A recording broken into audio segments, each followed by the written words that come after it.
Programang ito ay rated SPG. Striktong patnubay at gabay ng magulang ang kailangan. Maaaring may masiselang tema, lengguwahe, karahasan, sexual, horror o droga na hindi angkop sa mga... Good morning and mga kachikas, and welcome sa aking munting channel. Gulong-gulo na nga ngayon itong si Joanna at hindi niya alam kung ano pa ang kanyang gagawin, lalo nga ngayon ay pinasikat pa ni Miruska ang Shining Casserole, kung kaya't dito nga ay nasabi niya kay Lani na hindi na niya alam kung ano ang kanyang gagawin at kung paano niya nga kakalabanin ito ngang si Ina, dahil ngayon ay nagtatagumpay at nagniningning ng muli ito ngang si Ina dahil nga sa isang sikat na vlogger na si Miruska, lalong pinasikat ang Shining Casserole, kung kaya't dito nga ay nag-advise na naman ng maling pamaraan itong ang si Lani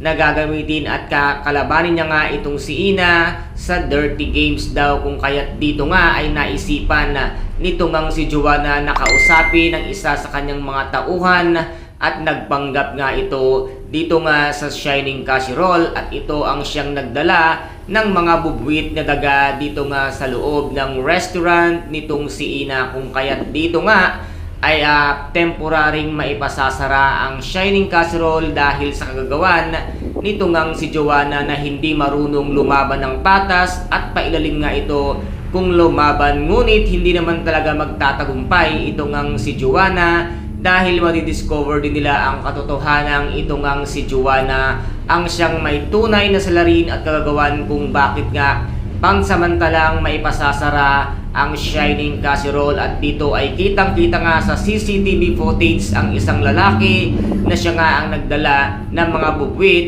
na daga dito nga sa kanilang restaurant, at dito nga ay kukumprontahin pa ng ating bidang si Ina ito ngang si Joanna, at dito nga muli sila magpapang-abot na muli. Kaya guys, ito po ang ating pakaabangan sa mga susunod na episode dito nga sa Shining Inheritance. Kung nagustuhan po ninyo ang aking videos for today, paki-subscribe na lamang po ng aking channel, paki-like and share para maging update kayo sa lahat ng gagawin kong videos. Maraming salamat po, ingat, God bless, and bye bye.